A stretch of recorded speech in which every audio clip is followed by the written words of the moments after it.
Hello everyone. The last half of the 16th and the beginning of the 17th centuries are known as the golden age of English literature.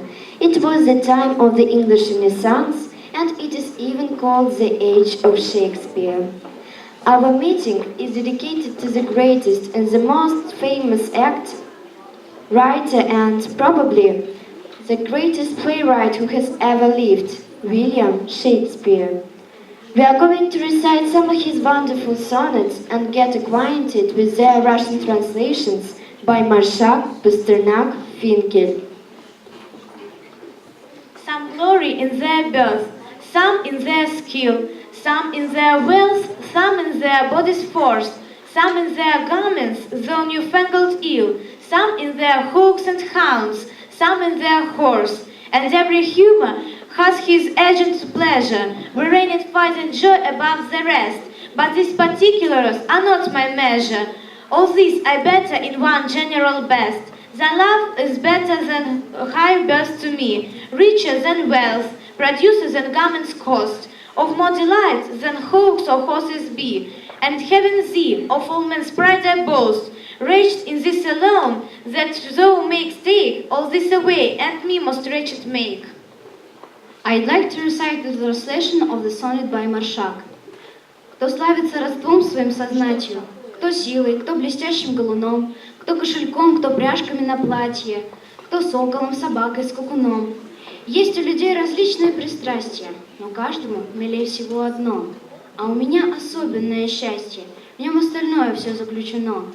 Твоя любовь, мой друг, дороже клада, почетнее короны королей, наряднее богатого наряда, охота соколиной веселей. Ты можешь все отнять, чем я владею, и в этот миг я сразу обеднею. I say, would you like to listen to another version of this sonnet? Why not? Кто славится своим знатейшим родом, руками, силою, богатством, кто тряпкою своей золотым шитьем, своим скотом, собаками, орлами. У каждого сеньора есть свое, чем мог бы он гордиться, увлекаться, но для меня все это лишь нелепое волнение, которое не стоит и гроша. Твоя любовь заменит мне все это и будет восхищением для меня. Зачем богатство мне, одежда, кони? Зачем мне жизнь, коль нету в ней тебя?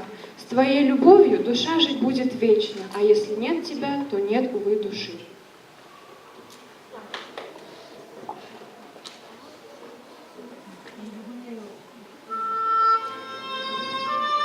Not bad indeed. Well, to continue. In spite of Shakespeare's fame, we know very little about his life because he didn't write any diaries and reminiscences. But it's true to fact that he was born on 23rd of April, 1564 in Stratford-on-Avon, a small town in the center of Great Britain. In his childhood, William went to the local grammar school, where besides reading and writing, he taught Latin and Greek. I'd like to add that at that time there were no theatres in England. Groups of actors travelled from town to town and played in different places, usually out of doors. Sometimes actors came to Stratford. Young William went to see all their shows and liked them very much. He wanted to become an actor. Sometimes he wrote little plays himself and staged them with his friends. At the age of 18, William married Anna Hathaway, who was 9 years older than her husband. Their first daughter was born in 1583, and then twins, a son and a daughter, followed in 1583. By the way, I know that William Shakespeare lived in Stratford until he was about 21. Then he left for London. I wonder why he left his native town. It's unknown. Probably life in Stratford was hard and he wanted to earn some money. Maybe. In London, William joined a group of actors. The famous Globe Theatre was the center of London's theatrical life. Shakespeare played on a stage and wrote plays for this theatre. Would you like to listen about the theatre of the 16th century? Yes, sir. Well, in the middle of the square, there was a kind of a house. There, the actors dressed and skipped the things used in the performance. In front of it, there was a platform on which the actors played. They came out of the house to the stage through two large doors. In front of the stage there was a large yard and 3 balconies around it. People came here to see performances. The yard and the greater part of the stage were open to the sky. Sorry, do you happen to know that women's parts were played by boys or young men? Yes, indeed. It's just what I was going to say. Besides, an actor played 2 or 3 parts in one performance. The actors were often very good. They could play, sing and dance. The performance began at 3 o'clock. Londoners loved their theatre very much. Both young and old, poor and rich. Poor people stood in the yard or sat on the ground. The rich sat in the balconies and aristocrats were allowed to sit on the stage. How interesting. Then hate me when thou wilt, if ever, now. Now, while the world is bent my deeds to cross, join with the spite of fortune, make me bow, and do not drop in for afterlows. Oh, do not, when my heart hath caped this sorrow, come in the river of a conquered wall, give not a windy night a rainy morrow, to linger out a purpose overthrow. If thou wilt leave me, do not leave me lost, when other pretty griefs have done their spite. But in the onset come, so shall I taste, at first the very worst of fortune's might, and other strengths of woe, which now seem woe, compared with loves of thee, will not seem so.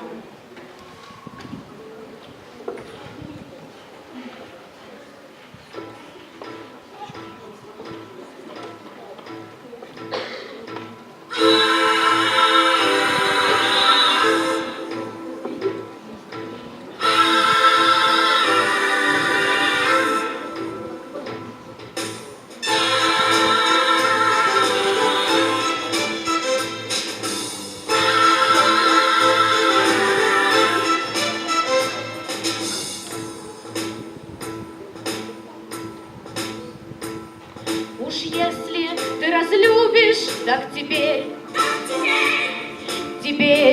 когда весь мир со мной в раздоре, будь самый грустный из моих потерь, но только не последней капли горя, но только не последней капли горя. И если скорбь дано мне превозмочь, не наноси удара из засады, пусть бурная не разродится ночь, дождливым утром без отрады, пусть бурная не разродится ночь, пусть бурная не разродится ночь, пусть бурная не разродится ночь, дождливым утром без отрады.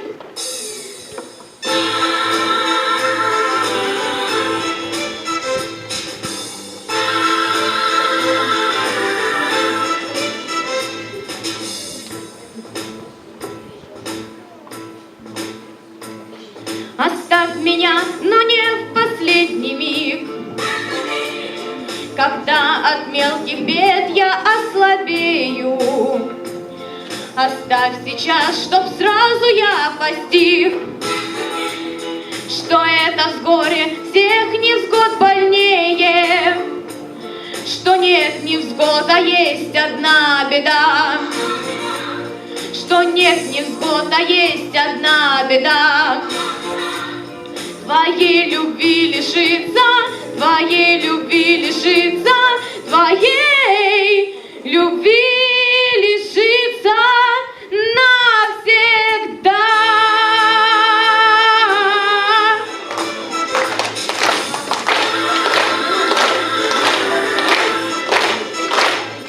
Оставь, но только теперь, оставь, но только не теперь, не теперь.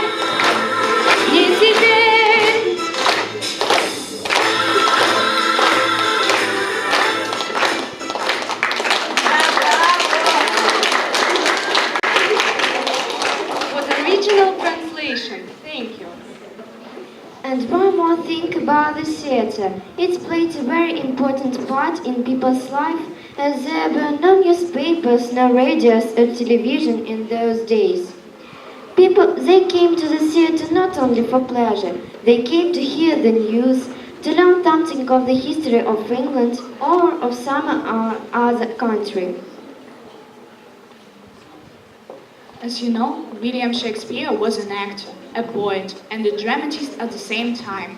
All in all, he wrote 37 plays, 2 poems, and 154 sonnets, where he showed his creative genius.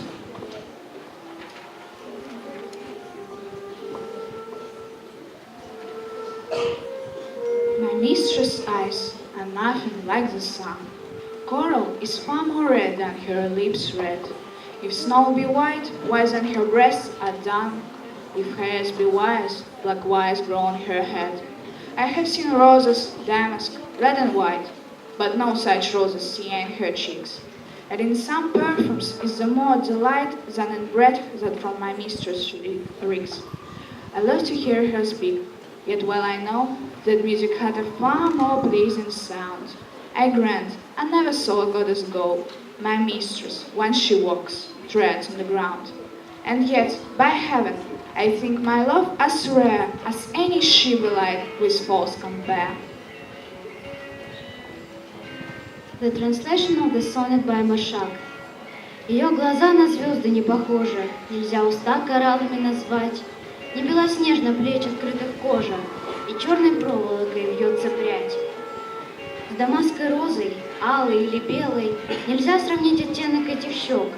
А тело пахнет так, как пахнет тело, не как фиалки нежный лепесток. Ты не найдешь несовершенных линий, особенного света на челе.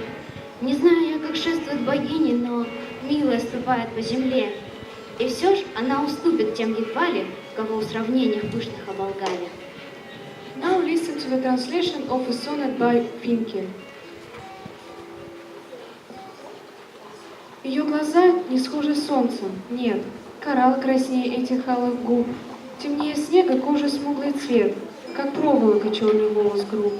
Узорных роз в садах не перечесть, но их не видно на щеках у ней, и в мире много ароматов есть, ее дыхание слаще и сильней.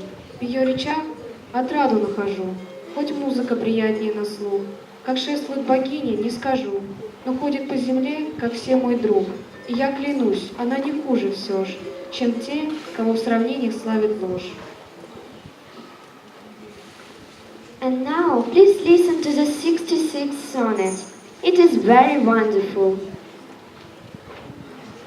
Tired with all this, for restful death I cry, as to behold desert a beggar born, and needing nothing trimmed in jollity, and poorest faith unhappily forsworn, and gilded honor shamefully misplaced, and maiden virtue radically trumped, and right perfection wrongfully disgraced, and strength by limping sway disabled, and art made tongue-tied by authority, and simple truth musical simplicity, and captive good attentive kept in ill.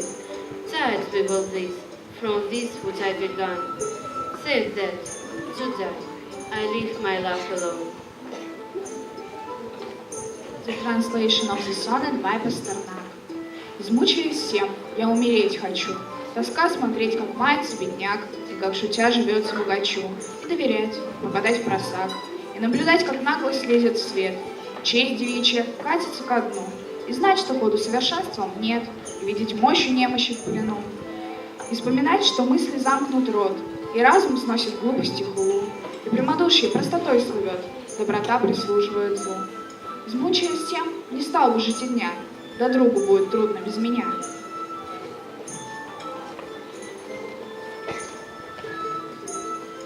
All is well that ends well. Our meeting is coming to an end. I do hope you enjoyed it. Thank you very much for your attention. Enjoy reading Shakespeare.